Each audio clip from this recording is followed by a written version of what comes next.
Hello and welcome to our new video. To use the HLOOKUP function in Excel, follow these steps. Select the cell where you want the result to appear.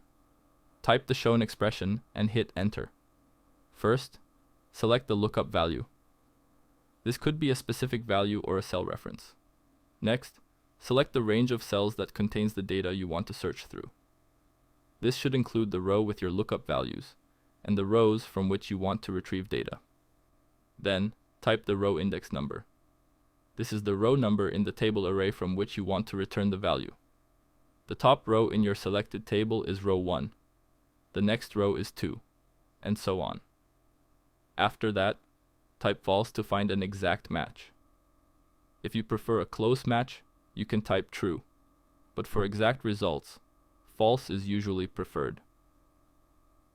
Close the formula with a parenthesis and press enter. The cell will now display the data that corresponds to your lookup value. Thanks for watching.